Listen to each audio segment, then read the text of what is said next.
Will Rogers had a remarkable talent for throwing 3 lassos at once, but even his skills couldn't shield him from the tragic fate that ultimately claimed his life.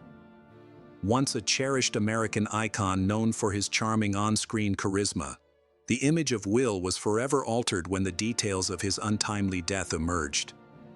We'll dive deeper into that. Will began his journey as a cowboy, captivating audiences with his rope tricks on the vaudeville stage.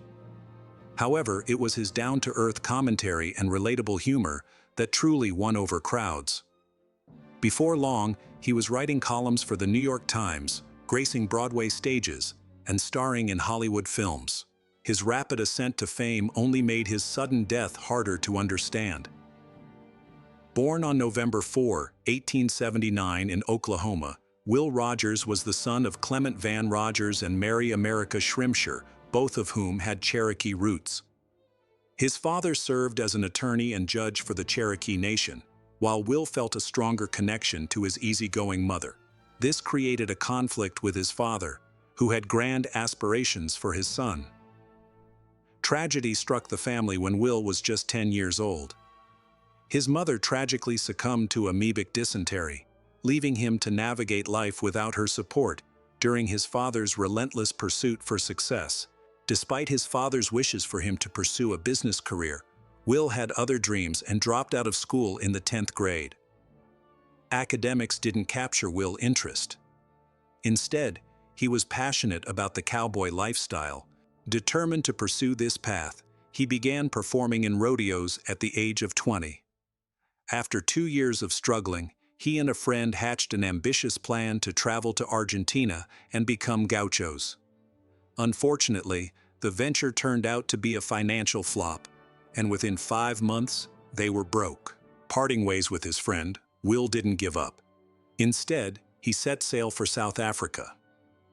This decision proved to be a turning point. In South Africa, Will leveraged his rodeo skills and found success with Texas Jack's Wild West Circus show, where he performed as the Cherokee Kid. His journey then took him to Australia, where he joined another circus. By 1904, it was time to return to America. Although he knew his father would disapprove of his unconventional career, Will was resolute in his ambition to become a rodeo star, willing to risk everything to achieve his dreams. After perfecting his skills across various stages worldwide, Will was ready to make his mark. He just needed a moment to shine. That moment arrived during a performance at Madison Square Garden when a steer broke loose and charged into the audience. Faced with a choice between saving himself or becoming a hero, Will opted for heroism. He roped the steer, sending the crowd into a frenzy. Almost overnight, he found himself gracing the front page of newspapers, and soon, shows were eager to feature the Cherokee Kid. Just as his career was taking off, his romantic life took an unexpected turn.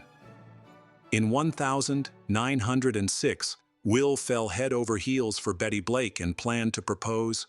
She admired his kind nature but was hesitant about his unstable career in show business.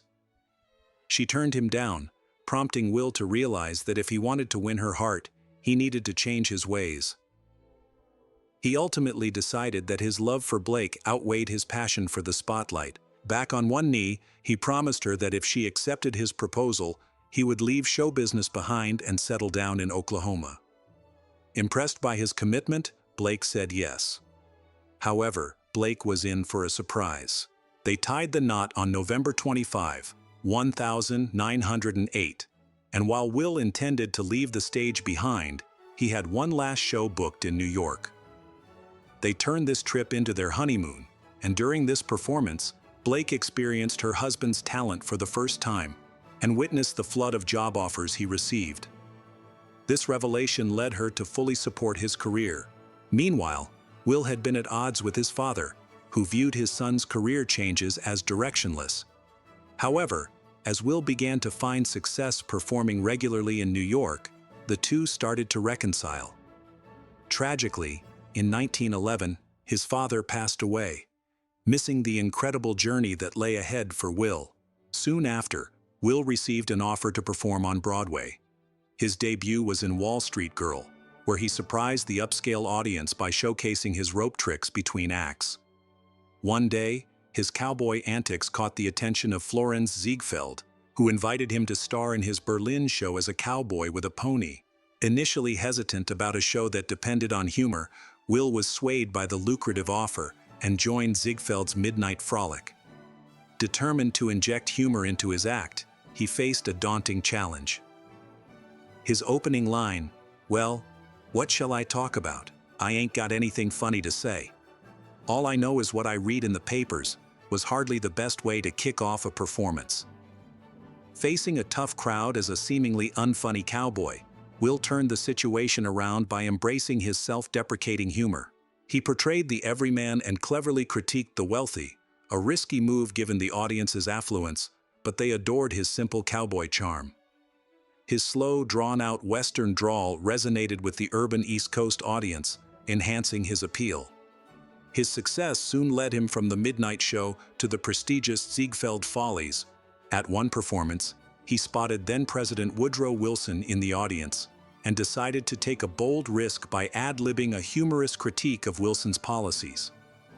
Thankfully, the president appreciated the joke, and so did the New York Times, which likened Will to Aristophanes, the ancient Greek master of comedy, for his ability to speak truth to power.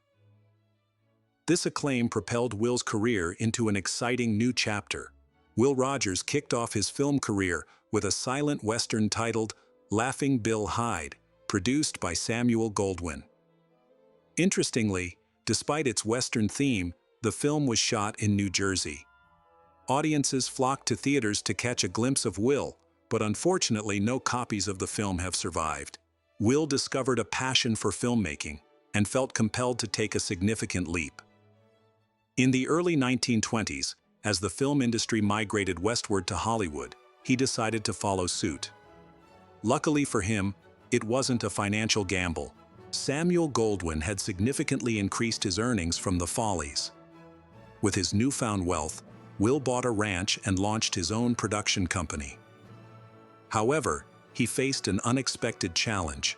While performing in the Follies, he had built a reputation as a witty wordsmith, but the silent film era posed a barrier to his expression.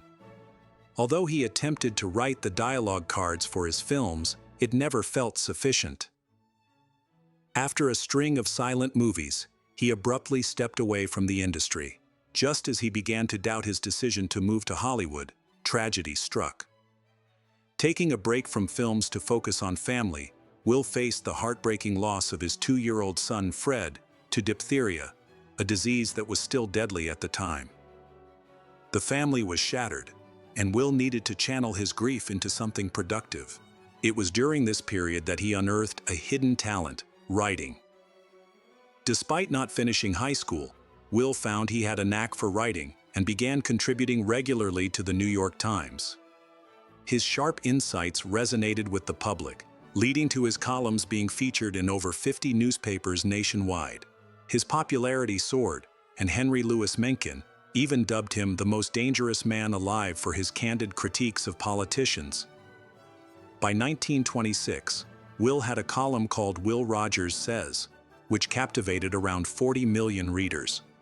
His messages often revolved around neighborliness and advised Americans to steer clear of foreign entanglements. Recognizing his expertise in international affairs, the Saturday Evening Post decided to send him on an all-expenses-paid tour of Europe in exchange for a few articles.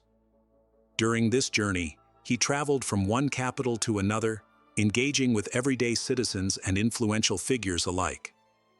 Upon returning, Will reflected on his experiences and reached a troubling conclusion. A significant conflict loomed over Europe and the world. He foresaw the impending World War II, although he couldn't fully grasp the extent of his prediction. He urged America to avoid European conflicts for its own safety, a piece of advice that, as history shows, went unheeded, even as the nation placed immense trust in his insights. Will Rogers was a figure who commanded deep trust among Americans, so much so that he became woven into the fabric of the education system.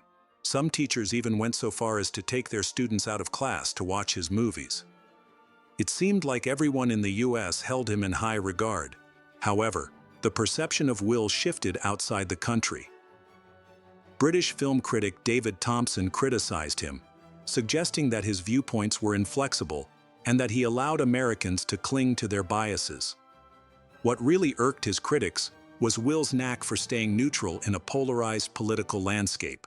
In 1932, he backed Democrat Franklin Delano Roosevelt, but just 8 years earlier, he had supported Republican Calvin Coolidge. He had even been a key speaker at both Republican and Democratic conventions. His nonpartisan approach continued when he humorously decided to run for president himself. Life magazine encouraged this whimsical idea by establishing a political party just for him, the Anti-Bunk Party, hoping that he would avoid the empty rhetoric typical of politicians, dubbing him the bunkus candidate. While his presidential bid was largely a tongue-in-cheek endeavor, it offered valuable lessons for future politicians. He once expressed a hope that voters would prioritize dignity over showmanship when selecting a candidate. Will enjoyed stirring the pot in America, but a new technological wave was about to change the course of his career. With the rise of talkies, Will finally got his wish. He could star in films where audiences could hear him speak. However, he had a unique perspective on movies.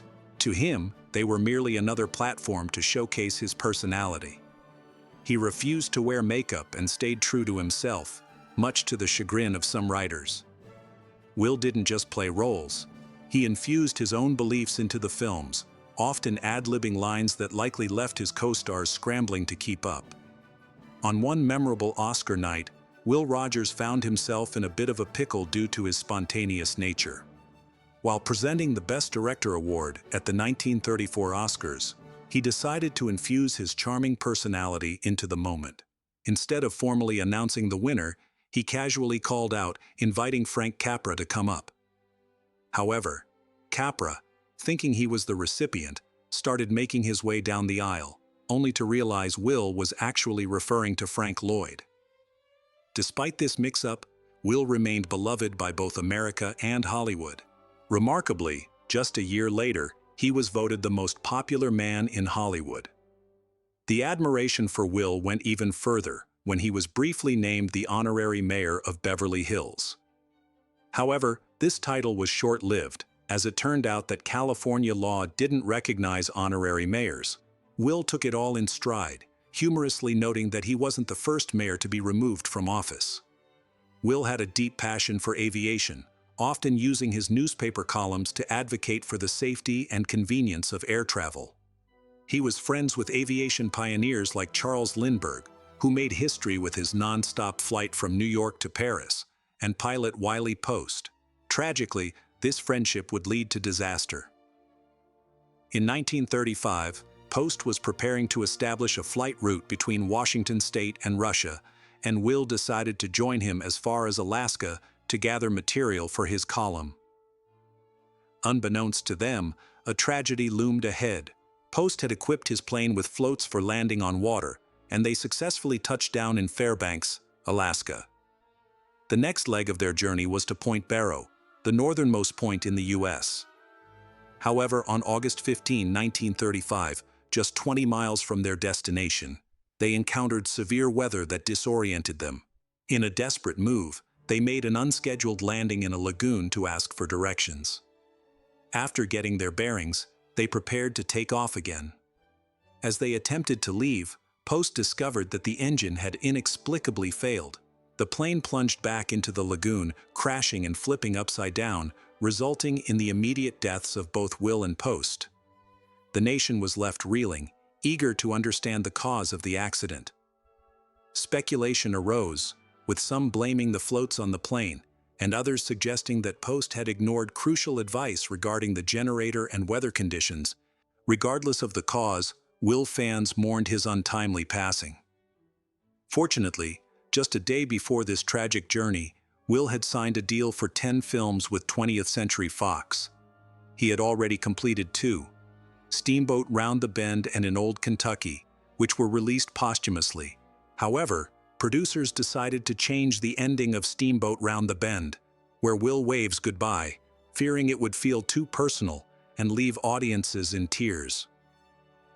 Will was laid to rest in Los Angeles, but his wife, Betty, felt that a more fitting memorial was needed for someone of his stature.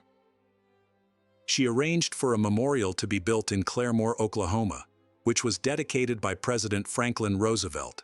In 1944, Will's body was moved there, and astonishingly, Betty passed away shortly after, as if she had been waiting for her husband to finally be at rest. After Will's death, America seemed determined to keep his memory alive. The U.S. Post Office honored him with 2 commemorative stamps, and a turnpike was named after him. The Will Rogers Memorial drew tourists eager to purchase memorabilia, and even in the digital age, he was celebrated with a Google Doodle on his 140th birthday in 2019. Amidst all this, one of Will's proudest achievements was earning a spot in the Guinness Book of World Records for simultaneously lassoing a horse, its rider, and all 4 legs. This remarkable feat surely made writing for the New York Times seem easy by comparison. If you enjoyed these tales, don't forget to hit that like button and subscribe to our channel. Stay tuned for more incredible stories coming your way soon. Thanks for joining us today, and see you next time.